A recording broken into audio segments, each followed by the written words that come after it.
I for some makwaba at the back2Africa TV. So Jimmy Datunde said the black man story, and Emraso said the Bremen. And so Yansaka, Dr.maulana, I has here in Babeto and Comua, 50 last week, dear Twatwa, Green Swiss, and you may be briefing on your Babetwaso, Eddie Fiona, and Nano, you might be room, you see, the year of return, Exodus, emancipation of Yenino, a spiritual.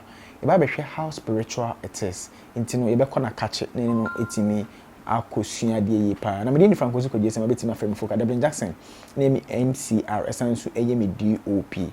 Once again, you are welcome to Foka TV, the program called The Black Man Story. Today we have the honor to have Dr. Maulana, master teacher Dr. Maulana, the founder of Ministry of the Future, with us today too. You see, in our subsequent episode, we're talking about the year of return, the right of return, and its significance. But now we want to talk about how spiritual it is, because most Ghanaians, and I think, let me put it like this, most Africans think this thing is materialistic or it's physical.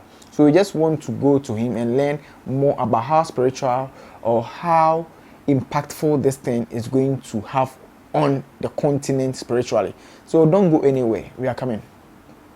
This show is proudly brought to you by Ohineba Ghana Rice, Amen Mat, Becky Bell Homemade Pizza, Debbie's Collection, Ma Docker's Pastries, Pizzeria Food Delivery. I have heard some makwaba at the back2Africa TV. So na the Black Man Story Jimmy no na muguswa mu ohwe no. Ye kono meka che say yansaka master teacher Dr. Maulana, the founder of Ministry of the Future was here in between komo. No meka che say Jimmy die we no both the ingenious people here and I feel so union more diaspora na ye Jimmy na ye hihya mam ntino ye kabro fo kakra na ya dane enso etimi akotwi. You are once again welcome back to Foka TV, and today too we are honored to have the man himself, the founder of the Ministry of the Future, here with us, Dr. Maulana, master teacher of course. And today too we are just going to learn more from him. If you could remember our previous episode, he was talking about spiritual movements, talking about the exodus that our brothers in the diaspora embarking on. So today we just want to continue from our previous episode. Dr. Maulana, you're welcome to Foka TV. Thank you very much. I'm very happy to be here. Okay, so let's move away from last episode or previous interview that we did. You were talking about, I specifically asked you about Genesis chapter 15 verse 13 and 14, and you told us that that particular chapter or the verse in the Bible is spiritual. Ghanaians don't know how important and how spiritual our brothers and sisters in the diaspora coming back to their motherland. They don't see how spiritual it is. Can you please teach us?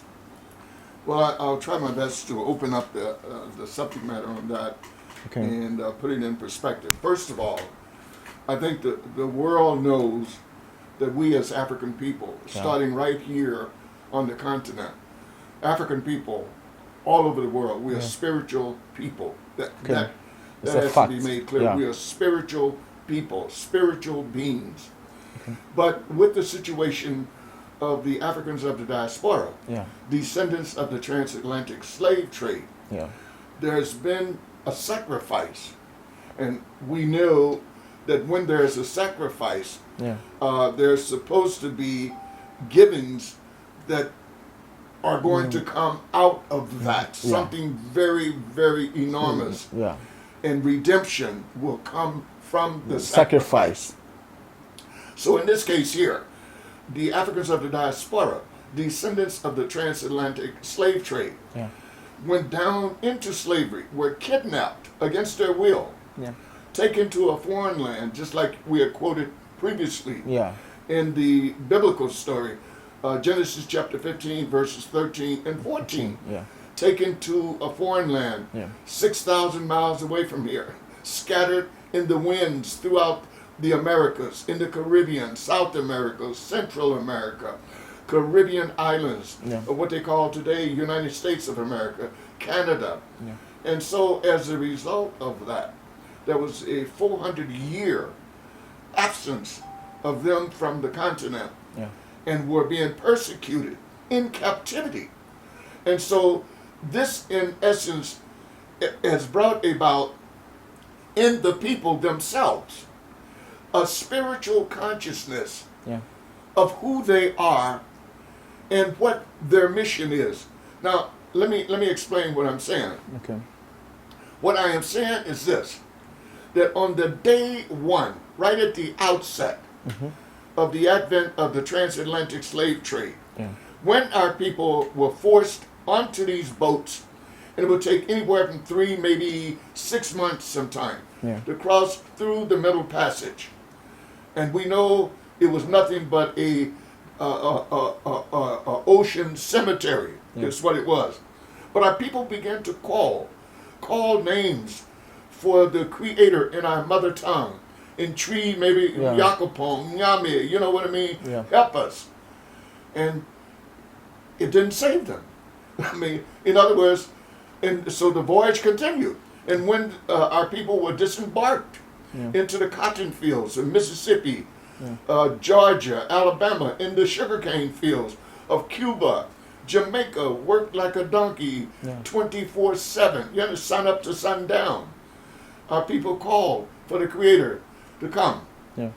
So what I'm saying, there had to be, along the way of the realization, that one came to the understanding that nobody is going to come and save you, but you to save yourself. And this God that you're looking for is closer to you than your jugular vein. That God is within you. We know that there's a supreme being in the universe, and it extends its cosmic energy in beings here on earth, especially with the original people. So what I'm saying is that by virtue of this sacrifice, in my opinion, the African descendants of the transatlantic slave trade became endowed with an extra incentive of spirituality. And it's not to be taken for a joke. It is not to be played with. Here is a people who have spent over 400 years in captivity under the worst conditions that humanity has ever recorded. You understand what I'm saying? And they survived with their African heritage. Gave them the resilience to go through this fire, be burned, and come out alive, even to the point of turning out in the fields of academics, science, some of the greatest people in the world, and eventually become the president, the master of the house that enslaved you. You were taking over the master's house. So all of this, in my opinion, is divine intervention, because what goes on with the African in the diaspora is also beneficial with the African on the continent. We are inseparable. Don't get me wrong. No, we are inseparable. We are the same people. But what I'm saying is the experience of the transatlantic slave trade took the African to another level. Took that African to another level by virtue of the inhumanity that was meted against them. The inhumanity, the crimes that were committed against them. It gave them inner consciousness, an acute perceptibility to know thyself. Man and woman, know thyself. So after 400 years of this, you see, the children never turned their back on their mother. Is that not so? They never turned their back. Meaning that from day one, even though you've been absent from your mom for over 400 years, you still was like a sheep in the wilderness, bah, bah, bah, calling for your mother to come home. Your mother didn't have to call you. You were calling for her. And you have made your way back to your mom now. Your mother and your father. You are now, boom, boom, boom, boom, knocking at their door. Mommy sees you. Oh, my child. Oh, my children. You have been absent for over 400 plus years. You have suffered so. Let me please adore you. And so the African of the diaspora is carrying a spiritual power with them. Okay. And that spiritual power was the endowment through the enslavement and absorbing the skills and coming to the knowledge of yourself was to come back to Africa and to rebuild Africa and make Africa and African people great like we were in the beginning. So as it was in the beginning, so shall it be in the end. Ye shall know the truth, and the truth will make you free. So we have come back, and we're coming with that spiritual rod to open doors that normally would not open. We're coming back to build, but we're going to need the cooperation of our brothers and our sisters. And it must be understood that this entity of the children that are coming back under the banner of spirituality, they're not coming back to be the hoodwink, coming back to let's say to do nonsensical things. Not coming back on no vacation. No. You're coming back for a purpose. You have gone through the fire. And you are coming back for a specific purpose. And that is to reconstruct or to resurrect the resurrection of Africa. Divine intervention is the portfolio that you are under. Divine intervention. And this spiritual force says that any man or woman that tries to block and step on this spiritual stone, this stone will crush them by virtue of the spirituality and forces behind it.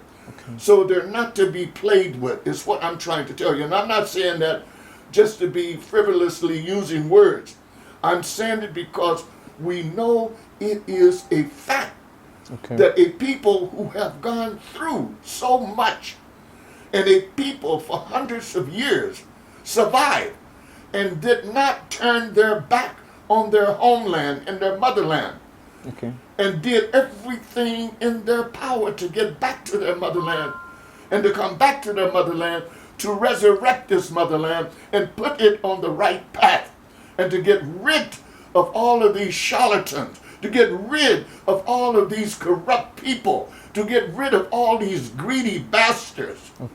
Is to get our people moving, to care about the needy, the children, to get back to the bosom of the Creator, to recognize the suffering of our ancestors, a paradigm, a divine paradigm shift is what is in the making. So let's go straight to one thing that, when you talk about in Ghana, we mostly easily communicate well with you, or we listen with rapt attention, is religion. You see, and going through this thing with you since the previous episode, we're talking more about the Bible quotations, trying to link our brothers and sisters from the diaspora, and everything is more or less like there's an evidence in the Bible proving that whatever you are saying is true. So talking about the Exodus, we have a narrative in the Bible, that is the book of Exodus, where the children of God were also moving away from the country or the nation that they were enslaved to their motherland, that they were led by Moses. Does that story in the Bible also have a connection with what is happening now? Yes, it does. As we see it, as I see it, the example of Moses leading the children out of Egypt. This is an allegory. You understand? The Bible is not so much to be talked about if you understand it in the past tense. No. We're talking about the future tense. It's not the past tense. We're talking about the future. So the example of Moses, the example of what is Egypt, the dynamics of Egypt biblically is the greatest country that existed in the world at that time, the most powerful country that existed. Okay. It had the most scientific means than any other parts of the world. It was the so-called the center of the world, the Mecca of the world. Everybody wanted to immigrate to that country. You know what I'm saying? So we look at the United States of America. Is there any similarities between ancient Egypt with that particular diagram and the United States of America? Are there any similarities with a people being held hostage inside of the United States of America, and supposedly in the biblical story of people being held hostage inside Egypt? And then is there any similarities where they say the killing of the male children was really rampant, the desecration of the people, and then came a time where we had holy men that rose within those societies. Marcus Messiah Garvey, Dr. Martin Luther King, Malcolm X, Noble Drew Ali. You understand what I'm saying? Elijah Muhammad. You understand what I'm saying? Then we had in the West Indies, Stanley Williams, C.L.R. James. You understand what I'm saying? George Patmore. And the list goes on. These were powerful men, spiritual men, coming in with the dynamics of spirituality for the purpose of liberating their people and bringing humanity back to the whole planet Earth. It's not just about us. We're talking about the whole planet Earth. It belongs to the Creator. And we are the benefactors. That planet was given to us in the beginning. And it is the responsibility of us is to take this planet back and put it back on its right track where it must go. And so this movement is not just about coming back to Africa. No, this movement is about reorganizing the whole planet Earth to go through a cleansing, a spiritual healing. But it has to begin with us first to be spiritually healed, spiritually cleansed, because of people who have been locked down for so many hundreds of years. And of people here who have been denied the same time. That means that there's a lot of trauma within us. And the only way you can get that trauma out is through a spiritual healing, an atonement. And our people who are coming back must hook up with the brethren and sisters here to bring about these atonement and healing ceremonies. And this is what we are coming back to do. That will be the transformation into the society, and it will be our elders here, right-minded elders, that will decide the way forward for us coming in. And it already has begun. And nobody can stop what is already in motion, because what has been ordained by the Creator and the African ancestors, no man nor woman can change. It's ordained that we must return to our motherland. We must return to our motherland. Dr. Maulana, we will have a quick break. When you come back, we continue from where you just ended. This show is proudly brought to you by Ohineba Ghana Rice, Amen Mat, Becky Bell Homemade Pizza, Debbie's Collection, Ma Docker's Pastries, Pizzeria Food Delivery.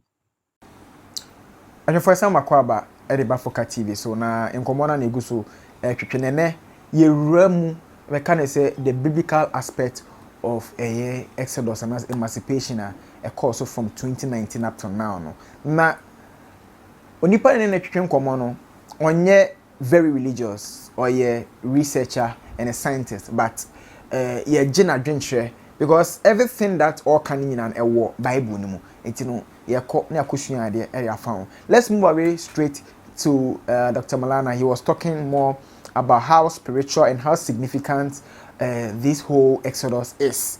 But today we want to go deep into the biblical aspect of it, you know, because I know most of our brothers here are interested in the religious aspect of the narrative. Dr. Maulana, let's move away from the Exodus and go straight to, in our previous interview, you talked about Ezekiel 37, it says that particular verse relates with African descendants of the transatlantic slave trade.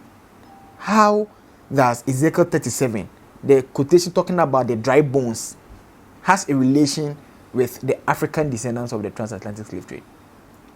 Well, I'll do my best, Frank, to dilate on that, to give meaning to your particular question. Yeah. I'm not deep in the Bible. I only use the Bible and religious books for research. Okay. But what I can tell you, what they're talking about in Ezekiel 37, going, the dry bones. In other words, for all practical purposes, our people had become like spiritually dead and walking.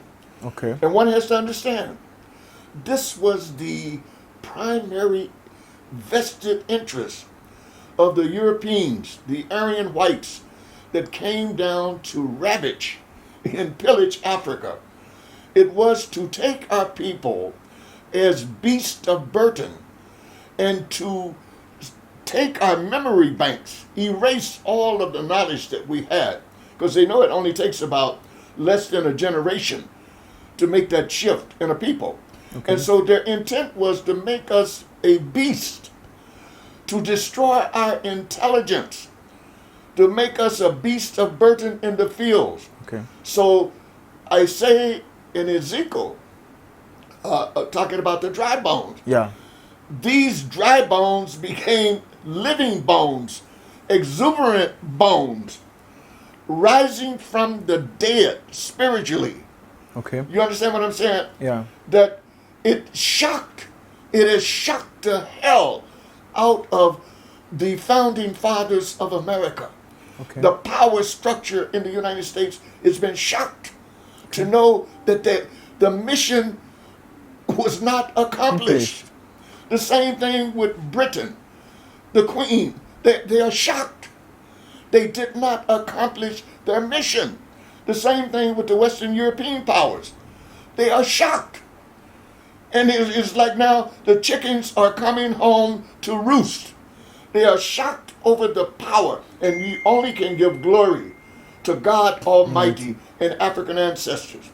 A people who were considered to be totally spiritually dead, that have risen as the dry bones and become living bones.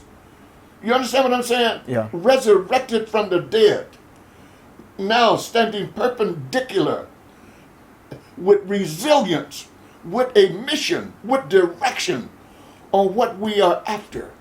And all is pointed toward lifting our mother back. Okay. I wanted to know that, is it that when you read the Ezekiel chapter 37, the Bible was saying God told the prophet to prophesy unto the dry bones, and the prophet did, and the bones, the life came into the bones.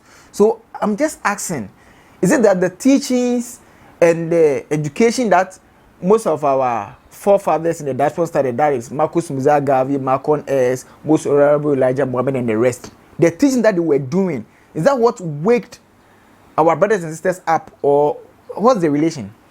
Well, let me try to deal with that. Okay.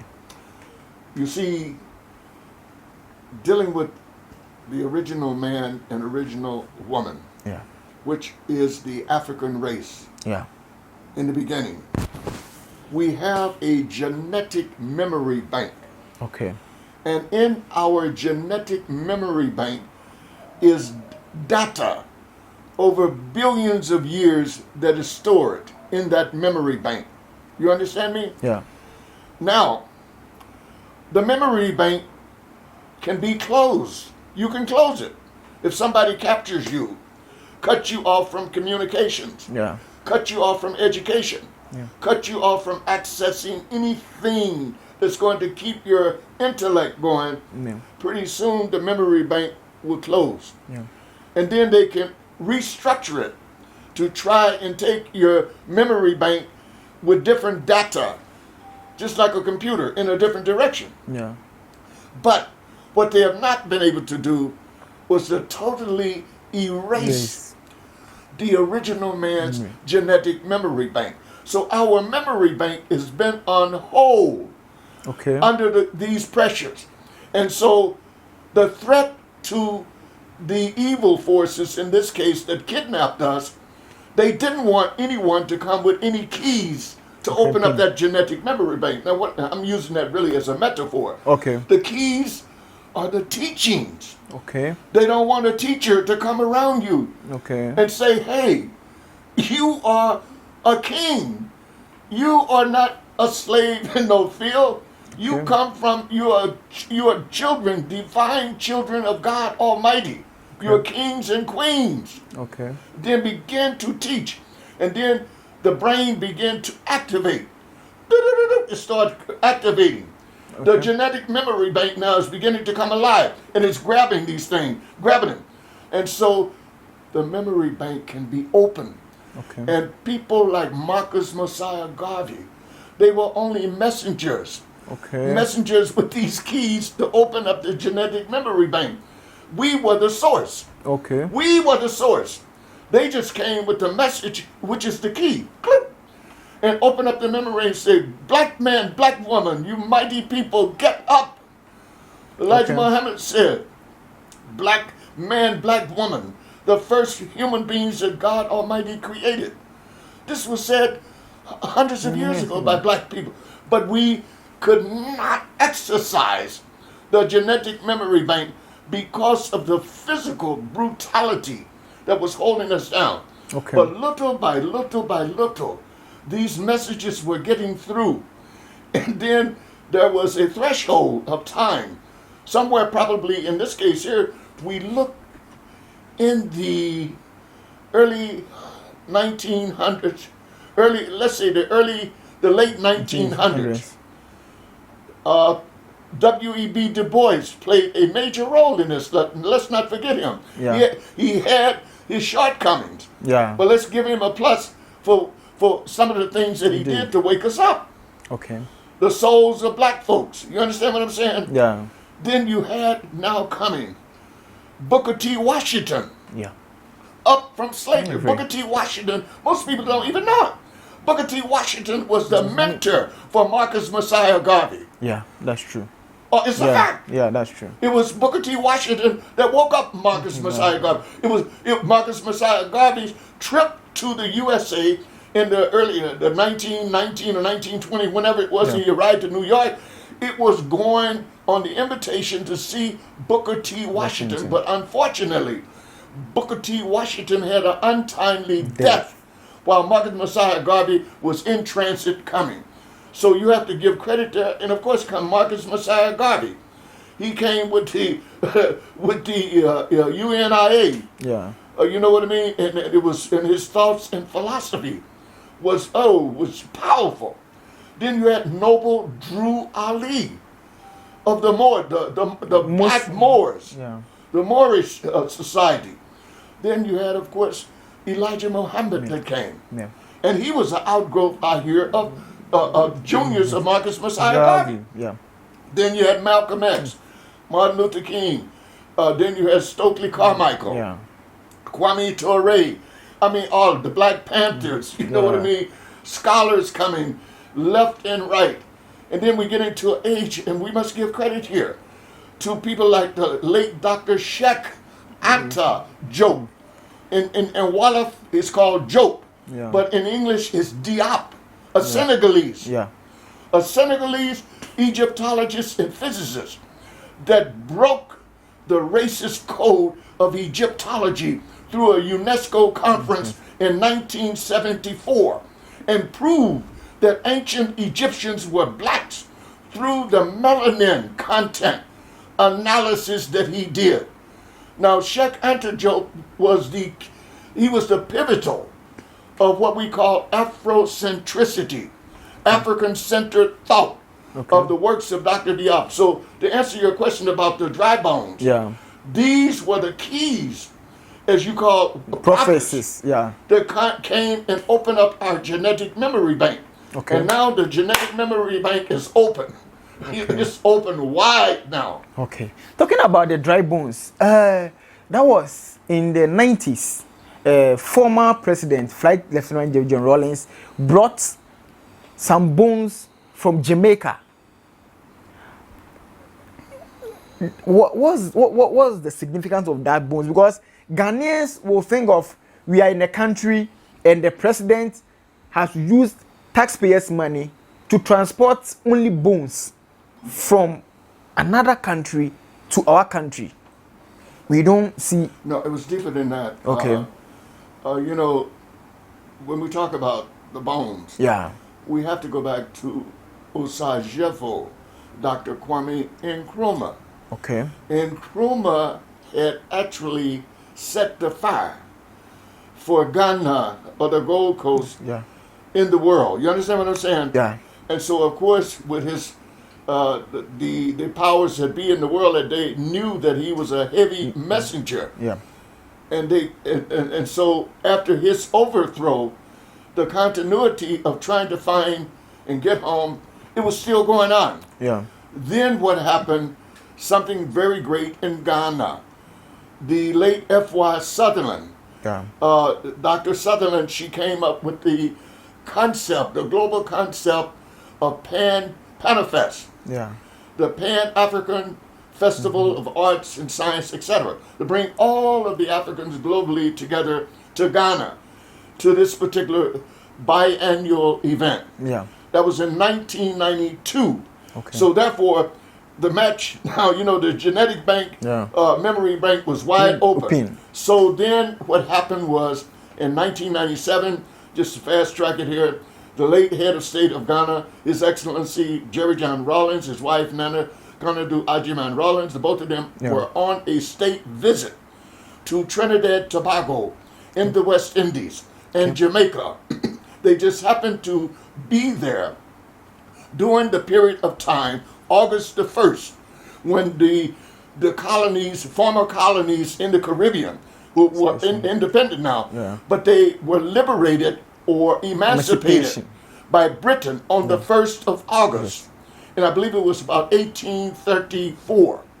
You know what I mean? And so he saw this particular carnival. Not a carnival, but he saw the dynamics of emancipation, how the people came out in the street, how people took it serious in Jamaica, Trinidad, Tobago, throughout the Caribbean. He said, we're going to bring this to Ghana. So in 1998, the government then, under J.J. Rawlings, the NDC, they had gone to work with some of the NGOs in Jamaica. One sister there in Jamaica called Mignon Phillips. She was very active in Pan-Africanism in Jamaica, and she was actually working with the Ministry of Culture there in Heritage at the cemetery where many of the slaves had been buried, and she had somehow or another found one of the skeleton remains of a little female that she named Crystal. And so she was negotiating to bring this young lady back to Africa, to Ghana, to be reinterred. And then we have a situation that happened in the, that's what I say, these things are spiritual. Because what happened in the United States of America around 1992 in downtown Manhattan, New York, there was a construction company getting ready to dig up and a foundation to put up a skyscraper, but not realizing they didn't have the blueprint of 300 years ago. There was a African slave cemetery there. So when the bulldozers began to go down and dig up the soil, all of these body remain parts began to come up. And they were African slaves. And so therefore the NGOs in the USA, African Americans got involved, and the whole thing began to climax, if you will, around 1998, that the government of Ghana was going to foot the bill, and this is why Ghanaians should really be proud of this. Ghana stepped out front and footed the bill on bringing back their lost sons and daughters. One from the United States was named Samuel Carson, and I think the age of that individual would have been over 150 years old, almost 200 years old. The one in Jamaica, I believe, was close to about 300 years old. And they were going to bring them back through a state-sponsored funeral. And what that did, that had a global fallout. It awakened Africans all over the world. It put Ghana on the map. It brought tourism revenue up by 1,000%. People wanted to travel. Number one destination now is come to Ghana. So, Ghana now was moving from this event. And so what happened was that it was a situation where not only bringing them back to Ghana, but to have it as a sustainable economic and heritage site in Ghana.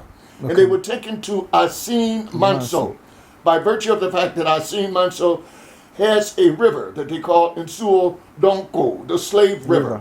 And it was there because during the days of slavery, many of the captives that were marched down from the north were making their way down to the coast. And in those days you didn't have cars or anything. And they're marching through the bush. It took 6 months to a year. And so they had to take a bath before they would put them on the ships at Cape Coast. Cape Coast is about 25 miles west of Asin Manso. So they brought them to Asin Manso and they put them there. And many of our people at Asin Manso, a lot of people don't know this, were so emaciated over marching, through the bush that they could not bring a value to be sold. And they were killed. They were murdered, thrown in pits right there in that river. And I've seen Manso in this, what they call the slave river, or Nsuo Donko. They were put in that river. So it's a very spiritual thing. And you know that water is life. And here we have the remains of our ancestors, perhaps in the thousands, maybe tens of thousands. Their bones have been scattered in this river that never made it over to America. So this became a very spiritual center for Ghana and Africans of the diaspora, even up until this day. This was really the foundational basis of the calling of the right to return, because we felt at that time, if you can give the dead the right to return, why can't you give the living the right to return? So I may be jumping the gun here, but this is how the spiritual dimensions of this began to take on energy and momentum from these particular events. Okay, so right now, when you go to Asin Manso, there is evidence that proves that there is 2 graves in Asin Manso now. So is it a prophecy come true in Ezekiel chapter 37 that the prophecies will give life to the bones and the bones will return? Yes. I mean, how else can we explain this? That's why we were talking in the previous interview. Did the year of return fall from the sky? No. Did the right of return fall from the sky? No. All of these things are spiritually interconnected.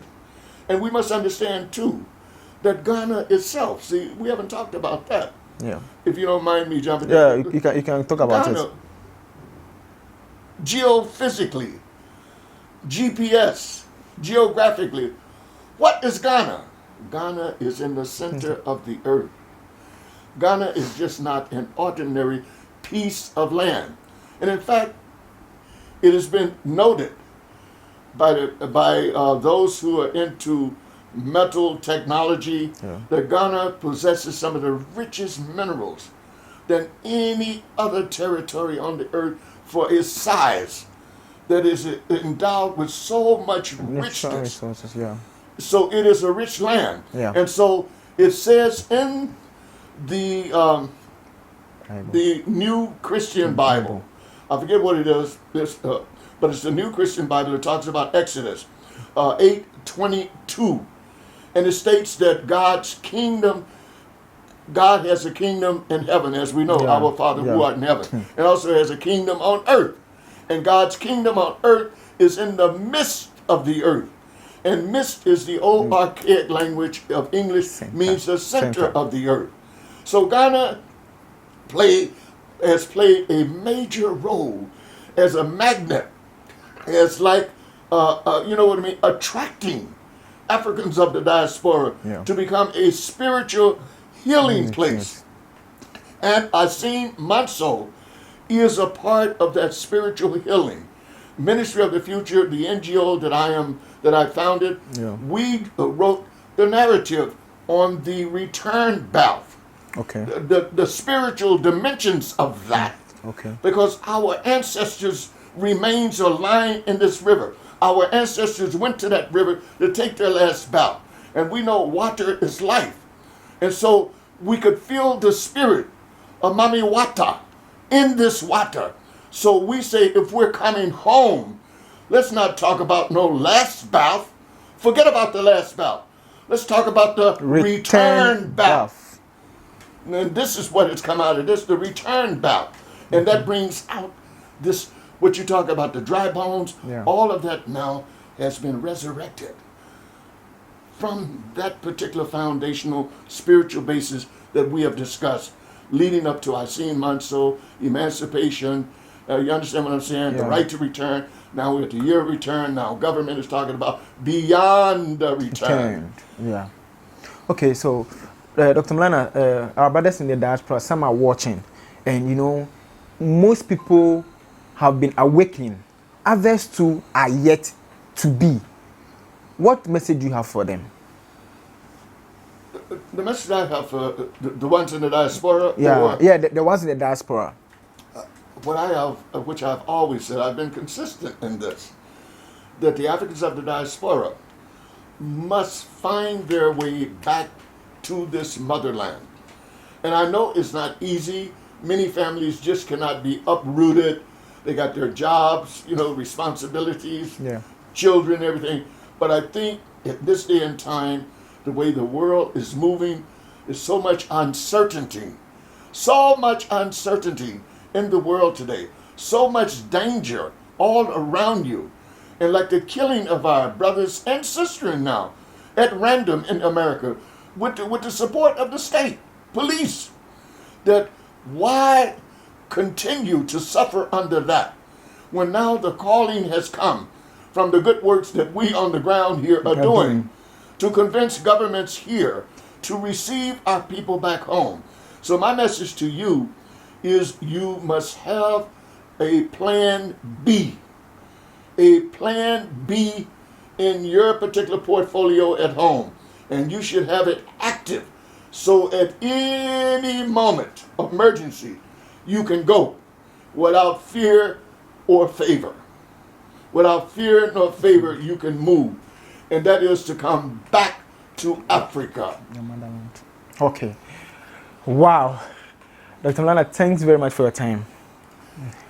Thank you, my brother. Thank you very much for having me on your program. I appreciate it very much. We will definitely continue with this episode too. Yes, by all means, by the grace of the Almighty. Thank you very much. Wow. Ashafo, yesua de bebre na ene de no ye no more biblical. Your Bible mu kese. Enti no yenkomo ni nyina na ne gina Genesis chapter 15, 13 and 14 and Ezekiel 37. Talking about the dry bones no honom na yenkomo nyina de gina ya atem se yesua de bebre e de afa na wo hwe dwumedie ya atem se nyema ye kan ho asem nyina no e relate we Ghana ni wo hwe me wakwa asem man so da unnim de nti a asem man so ye wo enna mienu wo honom ena na wote se Dr. Maulana echechemu enso etimi e de amaye no ena de ba kon se wonti ase ne se emra Bible no e kan about the dry bones no wonso ochire mu kire se na ya adwen no wo ho dadaw na emum no na adeda nti teachings na ekokoso no ena na wote mu se ebiebie adwen ni mu nti na je say yen no mo America ne Caribbean say de no mo nyina no omo adwene da ho ba say yatum nti no teachings na Marcus Mosiah Garvey no Most Honorable Elijah Muhammad ne omo maka no e kire ye no e na ebie mu na shocking revelation ba called the mind no so say Marcus Mosiah Garvey no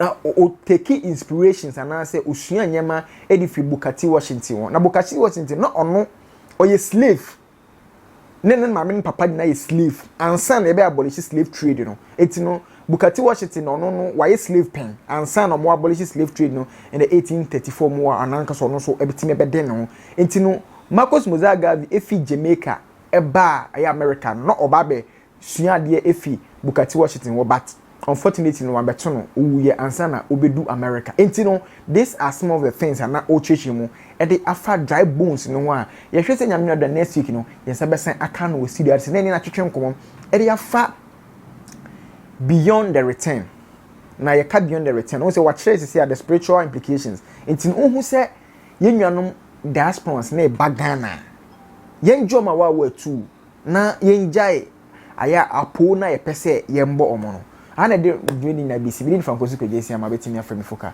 Devin Jackson eboa with production any bibia yakramo